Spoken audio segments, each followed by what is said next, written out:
É algo que eu acho que faz falta mesmo no nosso mercado, sabe? Tipo assim, e a gente se vê como personagem. Isso faz parte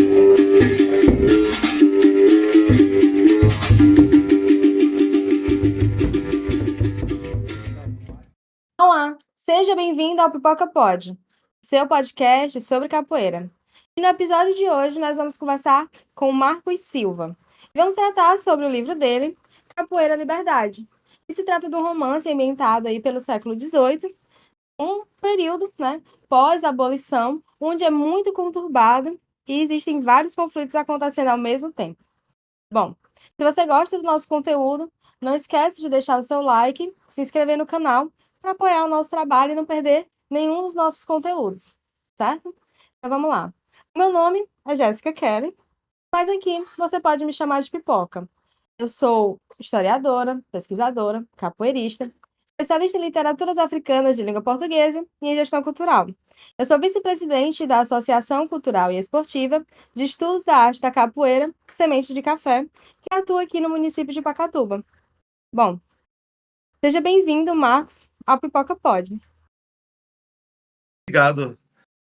É um prazer estar conversando com você aqui, mesmo estando tão longe, mas unidos pelo mesmo propósito. É verdade. Fala de onde, Marcos? Falo de São Paulo. Se apresentar para os nossos ouvintes, Marcos.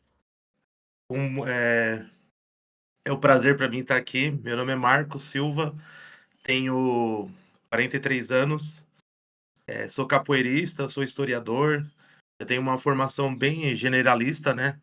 Eu estudei letras, me formei em letras, educação física, gestão em segurança. Treinei capoeira, treinei boxe, muay thai, jiu-jitsu. Agora estou treinando Krav Maga e amo a capoeira, né? Escrevi meu primeiro livro, meu primeiro romance, né? Que é o Capoeira Liberdade, né? É um livro que fala sobre aquilo, a história do nosso Brasil, né? Aquilo que nunca foi falado, né? Para nós nas escolas, né? Principalmente eu que estudei numa época que pouco foi falado sobre a história do Brasil, né? Lancei também meu segundo livro, Holocausto Negro, Raízes do Racismo, também é um livro, a continuação do Capoeira Liberdade, falando sobre a história do Brasil. E lancei meu terceiro livro, que é o Prepare-se Defesa Pessoal, né? Que é um manual de proteção para a família, falando sobre defesa pessoal, né? E eu amo escrever, amo a capoeira e a história do nosso Brasil, né? Que é pouco falada, né? E pouco discutida, né? Marcos, é um prazer, né, te receber aqui para falar um pouco sobre o teu livro, né? Para quem ainda não conhece a obra, conta para eles sobre o que é que se trata o livro. O Capoeira Liberdade, ele é um livro que eu nunca pensei na minha vida em ser escritor, né? E quando pensando sobre a história do Brasil e quando a gente começa a estudar sobre a história da nossa própria família, a gente vê que as nossas raízes são interligadas de todos nós com a história do nosso país. E o que me motivou a escrever o livro Capoeira Liberdade é que nós temos pouquíssimas obras falando sobre a nossa capoeira, né? E o Capoeira Liberdade foi um livro que veio assim, ao estudar a própria história da minha família, que é da Bahia, né, que é totalmente ligada com a história da capoeira, me veio a inspiração de escrever o livro O Capoeira Liberdade, né? Falando sobre a nossa capoeira, sobre a origem dela, né? E os períodos mais marcantes da capoeira, né? O livro eu falo principalmente dessa transição do Brasil da monarquia para a república, em que a capoeira foi perseguida. Então o livro ele fala justamente desse período, né? Dessa transição da monarquia da república. Uma das primeiras leis da República, em 1890, foi a proibição da capoeira. Então, toda essa luta do negro, né, para sobreviver, né, ao extermínio, né, eu coloco aqui no livro O Capoeira Liberdade. Por que que tu escolheu esse período? Ele poderia ter se passado em outros períodos, né? Assim, imagina-se, né, que quando a gente vai criar uma história, né, a gente escolhe um período por algo específico? O que te fez escolher essa recém-república? Essa recém-república, eu escolhi ela porque eu achei muito marcante, eh, saber que o nós, o povo preto indígena, ele desenvolveu uma luta em que usava o seu próprio corpo como uma arma, né. E assim, eu muito, assim, estudo sobre a capoeira como uma forma de luta, né. Hoje em dia, muitas vezes as pessoas veem só apresentações de capoeira, né, e não entendem a letalidade que a capoeira tem em combate, né. Os golpes da capoeira são golpes poderosíssimos, né, em que os negros usavam todo o corpo dele como uma arma, né. Porque os golpes da capoeira, o pessoal fala: "Poxa, mas por que esquiva os golpes, né?" Porque se você deixar um exemplo, uma meia lua de compasso, um rabo de arraia acertar você, você vai ser nocauteado, né. E o objetivo da capoeira, assim como todas as outras artes marciais, né, é que as artes marciais sempre foram criadas no momento em que o mais fraco precisava, sobrepujar o mais forte. Então, as artes marciais sempre foram, criadas nesse intuito, né. E o negro, mesmo amarrado, desnutrido, conseguiu, desenvolver um processo, uma luta com a qual ele usou todo o corpo dele como uma arma, né, um capoeira era uma arma, né, e lutou pela conquista da sua liberdade, né. E eu achei muito interessante esse período de colocar isso no Capoeira Liberdade, e a maioria das pessoas que leram o Capoeira Liberdade ficaram impressionadas e até pesquisaram, ninguém sabia disso, que a capoeira era perseguida, era proibida por lei, quem fosse pego praticando a capoeira era deportado para o presídio federal em Fernando de Noronha, que era um presídio só para capoeiras, então as pessoas ficaram maravilhadas com isso, né, do livro Capoeira Liberdade, né.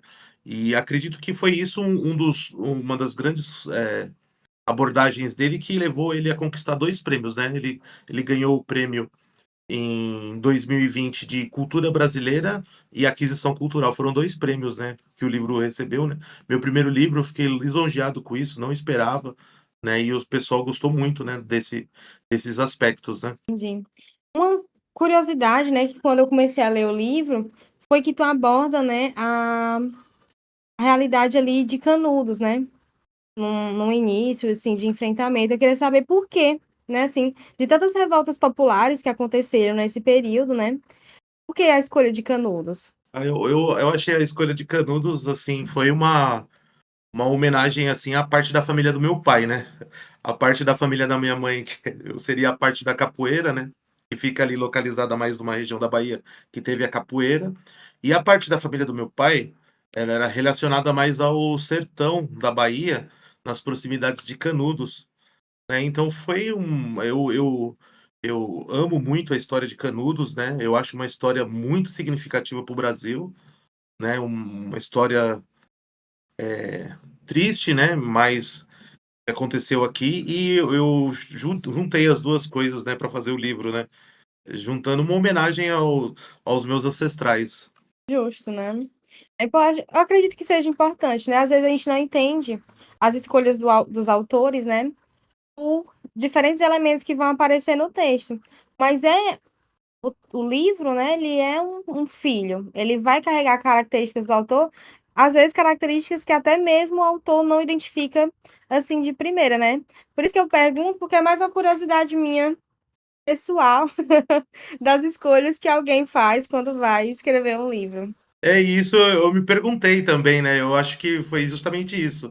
Às vezes a sua escrita você não percebe na hora, mas aquilo que você está produzindo, às vezes muitas vezes é ancestral seu e depois que você percebe: "Poxa, eu escolhi isso, fui direcionado a isso, por aquilo ali", e é muito interessante, né. Eu convido todas as pessoas a escreverem um livro, é magnífico você escrever um livro. Você pode ter 10 milhões de páginas escritas no notebook, mas a produção de um livro físico tem uma magia, um elemento que eu só posso explicar para cada pessoa que está ouvindo quando ela escrever seu próprio livro. E é muito mais fácil do que vocês imaginam escrever um livro, né.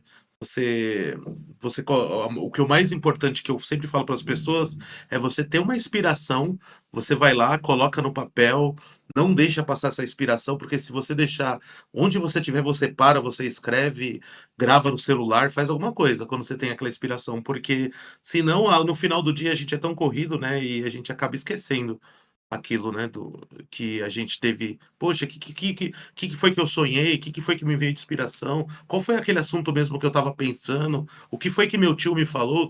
Se a gente não anotar essas coisas, vão se perder, né? Então a escrita, ela tem um poder muito grande cultural, espiritual, familiar, em todos os aspectos. Uma coisa que eu achei interessante na tua fala, né, é que, assim, o livro material, né, ele impresso, a materialidade ela traz uma familiaridade, né, e aí torna as coisas concretas. Quando a gente pega o livro e olha, esse foi o livro que eu escrevi, eu imagino que deva trazer a materialidade, ela vai trazer, essa coisa muito mais forte, né, muito mais significativa. Na nossa cultura, a gente tem muito essa mistura, né, ao mesmo tempo que a gente tem a importância da oralidade, né, a cultura europeia, quando ela chega, ela vai trazer como verdade aquilo que está escrito, né. E aí tem uma ambiguidade também, né, da cultura, que não que a cultura africana veio para o Brasil não tenha escrita, mas a oralidade ela carrega o valor da pessoa, né, o valor da verdade, né, e carrega o valor moral do sujeito que fala, né. Acho que são coisas curiosas da nossa cultura, né, a importância da oralidade para a gente e do valor que ela carrega, e também como os padrões europeus eles alteram essa normativa, né, de aquilo que está escrito como se tivesse mais valor, entendeu? Do que aquilo que é falado. Mas é como se as pessoas esquecessem que as palavras elas são escritas por pessoas, né? E que as pessoas elas podem mentir por escrito ou por falado, né? Mas a vida é assim. Eu vejo muito naquele ditado africano, né, que fala que quando um ancião africano morre, é como se uma biblioteca pegasse fogo, né? Porque todo o conhecimento dele, muitas vezes, que é transmitido pela oralidade desses grandes mestres criosos, ele é perdido porque muitas das vezes as gerações mais novas não têm interesse, né, em aprender e muita coisa é perdida, né, nesse elo de ligação, né. E às vezes eu fico pensando, né, que elo de ligação que eu sou para os meus ancestrais, para os meus familiares. Que elo de ligação que cada um de nós é da nossa família, dos nossos ancestrais. Quantas pessoas viveram, morreram, passaram fome, guerrearam para nós estarmos aqui hoje, né. Então, quando a gente para para pensar, a gente vê que tem muita gente, muita ancestralidade para trás de nós, e é um dever nosso primordial a gente preservar essa história da nossa família, e passar para os nossos descendentes, né. Eu acho importantíssimo isso, né.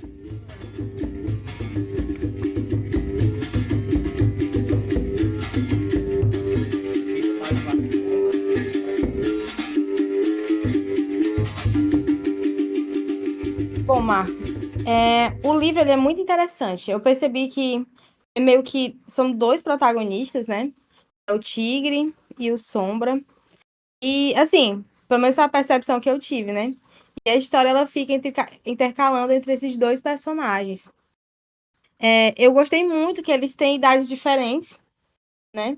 E eu acho que isso trabalha muito até uma ideia de etarismo, né? Tipo assim, só porque o capoeirista ele tá com mais idade, isso não poderia, né? Ele não poderia estar defendendo o que ele acredita, praticando a capoeira dele, né? E ao mesmo tempo, assim, existem outras formas de praticar a capoeira, né? Além das pernadas, né?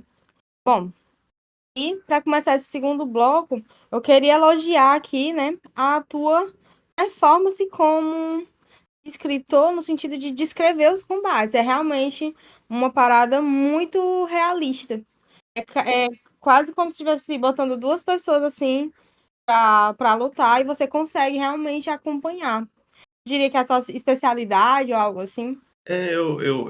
Assim, o que eu me preocupei bastante com o livro Capoeira, até um leitor de Alagoas falou: "Meu, eu não entendo nada de capoeira e consegui entender os movimentos". Ele me elogiou, né, esse leitor de Alagoas, e foi realmente isso, o meu objetivo foi fazer com que as pessoas realmente entrassem na história e entendessem ali a movimentação. Foi o meu maior desafio, fazer com que uma pessoa que não luta nenhum tipo de luta entendesse qual tipo de movimento foi usado, né.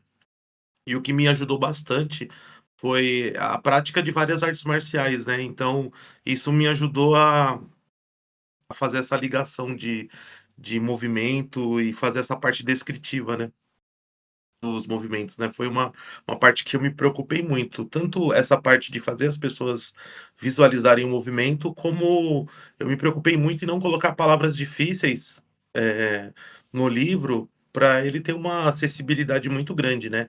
E eu fiquei muito feliz que muitas pessoas retornaram à leitura, lendo o livro Capoeira Liberdade. Isso, assim, foi uma coisa gratificante para mim, né, as pessoas, voltarem a ler outros livros a partir do momento que leram Capoeira Liberdade, né. Eu fiz ele com as letras bem grande, né, para facilitar as pessoas que têm alguma dificuldade de visão também e a ser mais atrativo, né, a leitura.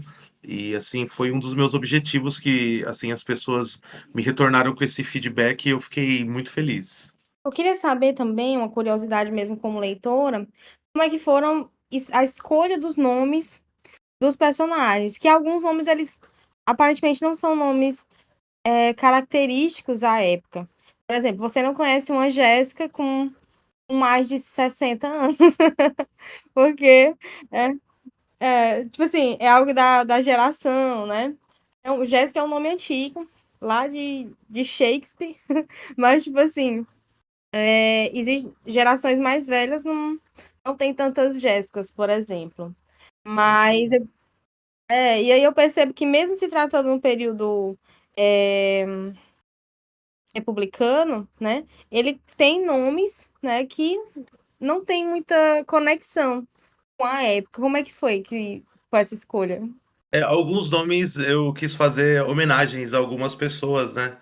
E da minha família, e foi legal quando as pessoas viram o nome delas lá homenageado, né, do livro, né. E assim, na criação dos nomes dos personagens, é um grande desafio, assim, para o escritor, né, criar esses nomes, né, porque você fala: "Poxa, que nome que eu vou colocar? Eu vou fazer uma coisa, eh fora do tempo, vou homenagear alguém, né, aquele personagem me lembra tal pessoa". Então é um desafio, mas é muito, legal e gostoso essa parte da criação dos nomes dos personagens. Entendi. Teve alguma obra que te inspirou quando tu foi escrever o Capoeira Liberdade?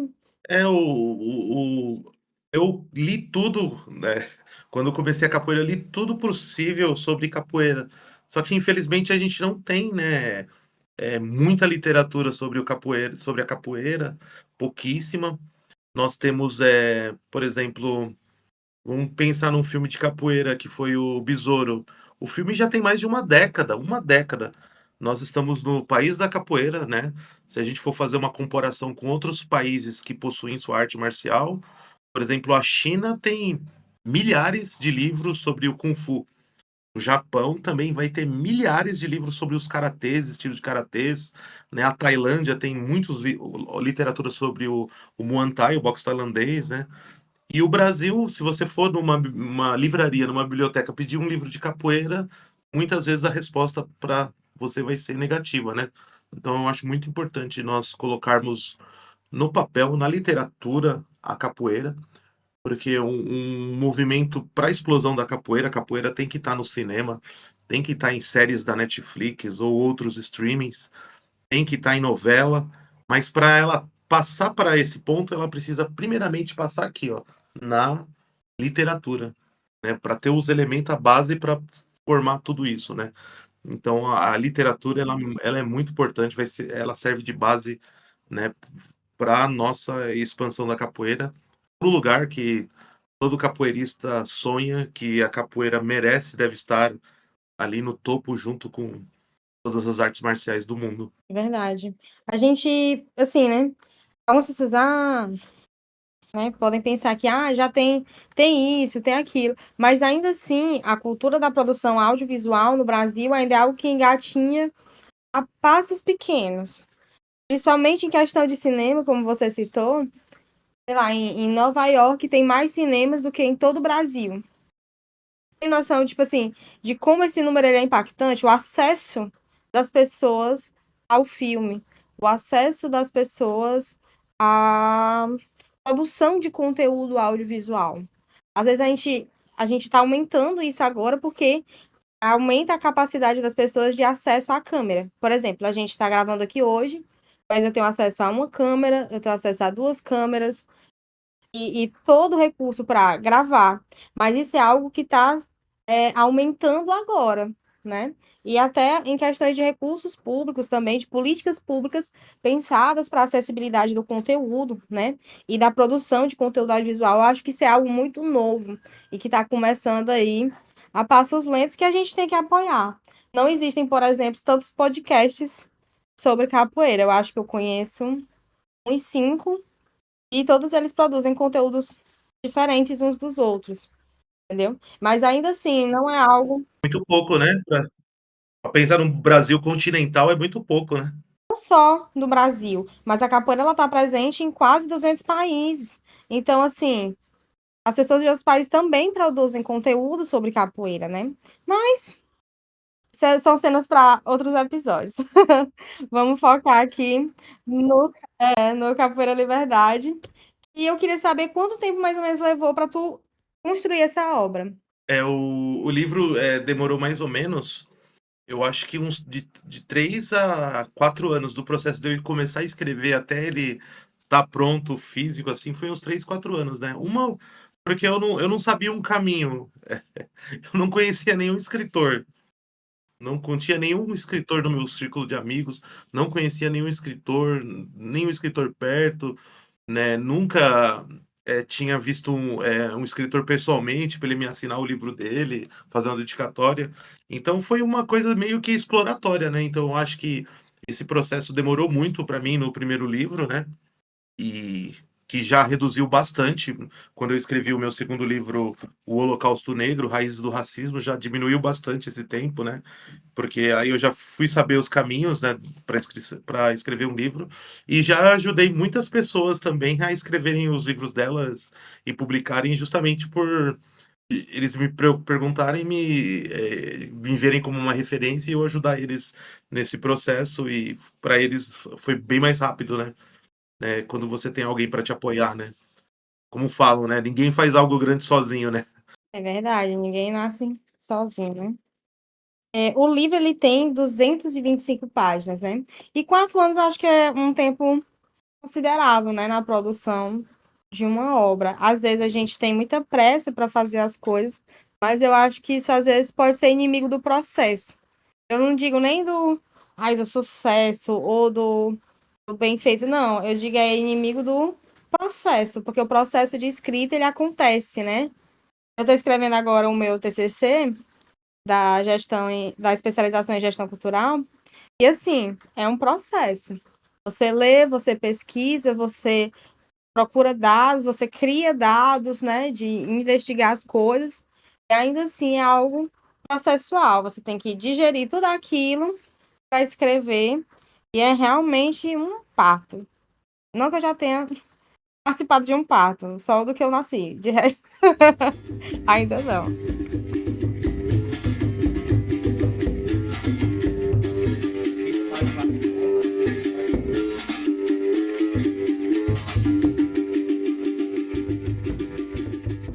Nem tudo são flores, né? Eu também tenho as minhas críticas à obra, né?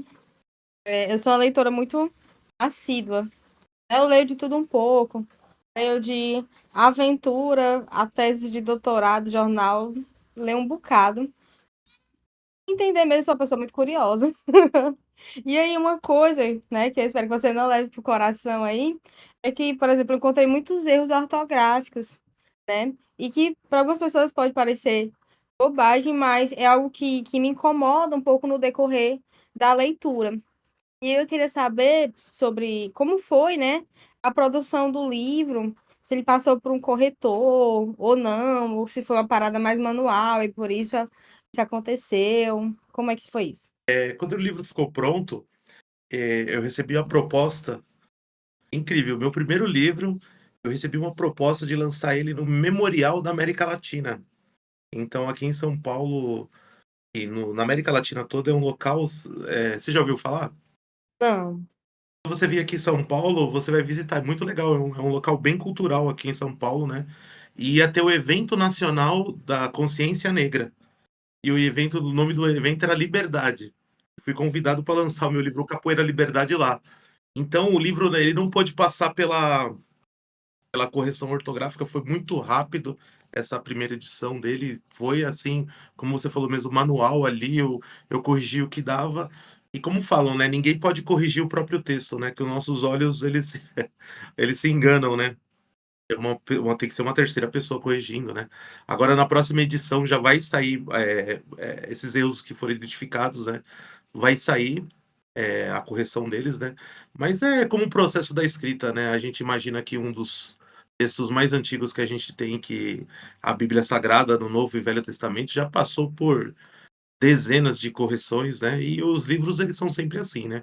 A primeira edição tem os erros, aí na segunda a gente já corrige mais um pouco, na terceira vai fazendo uns acertos ali, né, de alguns tempos verbais e erros de pontuação.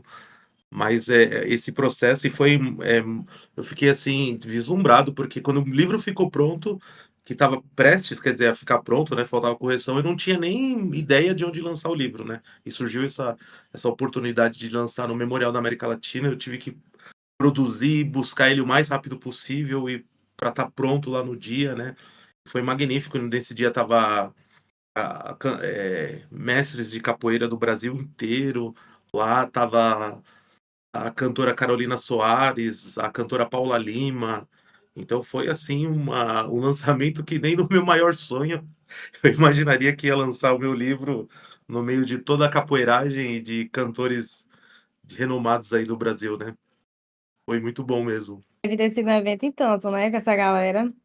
E um sonho realizado, né? E foi mesmo, foi, assim, uma coisa que nem no meu maior sonho eu imaginaria. Um escritor iniciante lançar no Memorial da América Latina e com todo esse aparato, né. Uhum. Mas é uma obra muito interessante e, assim, é algo que eu acho que faz falta mesmo no nosso mercado, sabe? Tipo assim, de a gente se ver como personagens. A gente se vê geralmente como objeto de estudo e dificilmente como protagonista, né. Tem muitas pessoas que reclamam, né, de, tipo assim, que às vezes aparece um pesquisador, entrevista, faz isso e aquilo e depois some. Mas é porque a vida do pesquisador, né, ela anda, mas obviamente ele seria interessante, né, para as pessoas que pesquisam também, voltar e dar esse retorno para as pessoas que participaram da pesquisa: "Ó, esse aqui é o produto da minha pesquisa", pelo menos o link do TCC ou qualquer coisa parecida, né, para a pessoa poder acessar e ver no que resultou, né, aquilo que ela participou. E eu acho que ver os capoeiristas como personagens de um romance foi para mim uma experiência diferente mesmo, assim, imaginar como era antigamente, e teve pontos que eu achei muito legal. Eu esqueci o nome do lugar, mas que era um lugar que eles iam escondidos, tipo assim, que as pessoas não sabiam. Campo dos Desalmados. Isso, o Campo dos Desalmados. Cara, eu fiquei assim: "Que fantástico".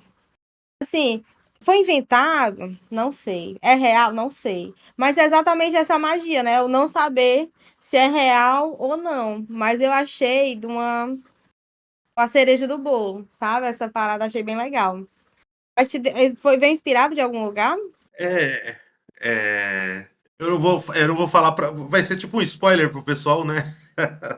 Mas, assim, muitas das coisas Ih, é verdade, ó, então alerta spoiler.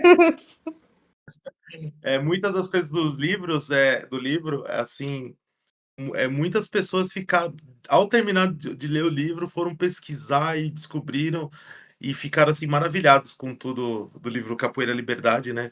Eu acho que, assim, me foi muito gratificante, assim, ver essa interação das pessoas com o livro, né, com a obra, né, e espero também que, mais pessoas tenham acesso, né, ao livro, né, as próxima meta é fazer a tradução dele para o inglês e para o espanhol posteriormente, né, e levar, porque muitas pessoas de outros países, né, muitos brasileiros que foram para fora do Brasil, eles vieram correndo para mim falando assim: "Meu, por que que eu não li o seu livro antes?"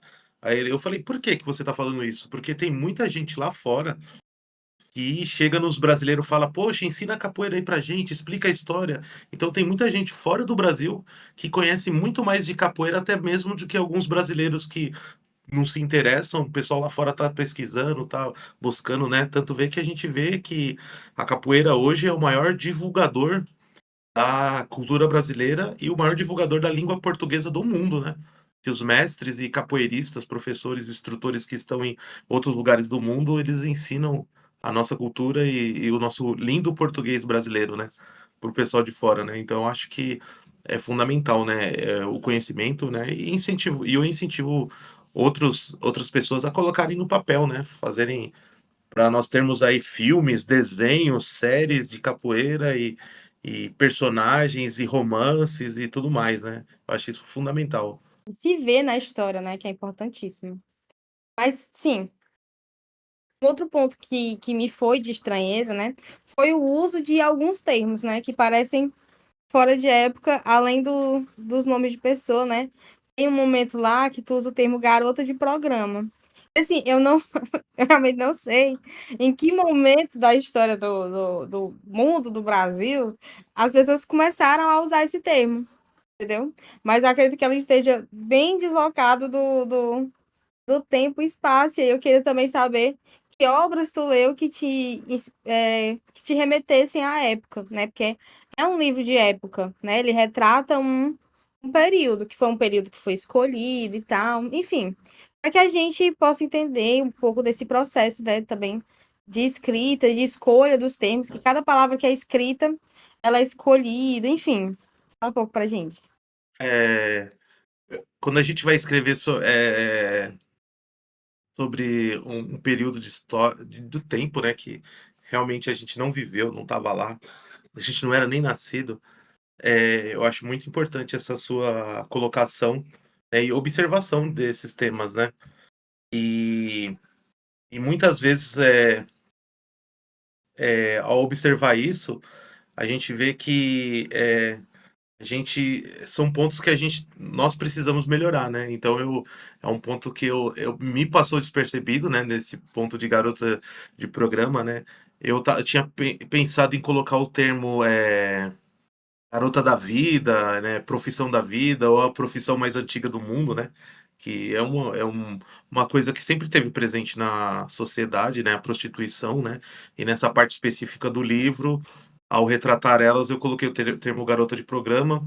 Prostituta também eu fiquei pensando se era um termo para colocar na época, né, no Nordeste eles falam, né, mulher da vida, né, então foi um termo que eu fiquei meio ali em dúbio, né.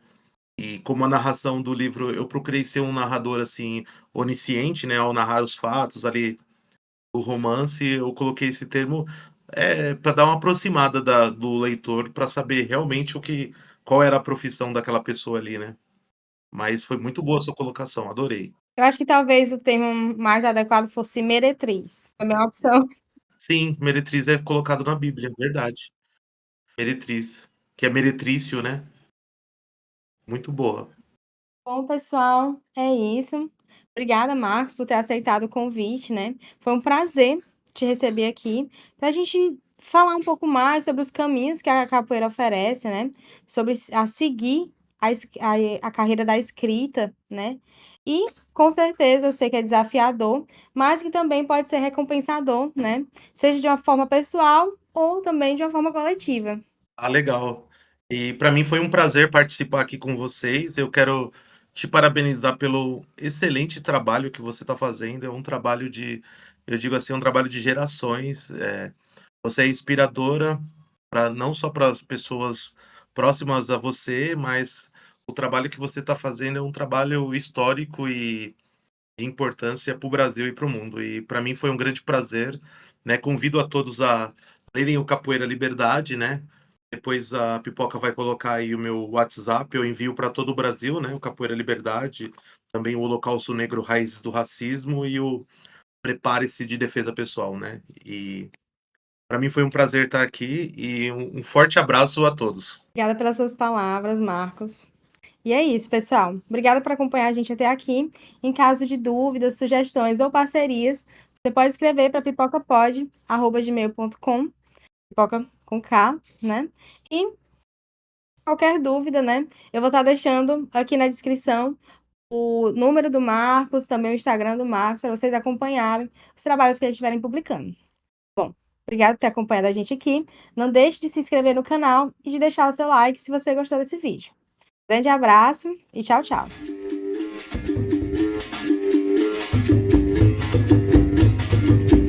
Pipoca Pod é uma produção Capital Cultural.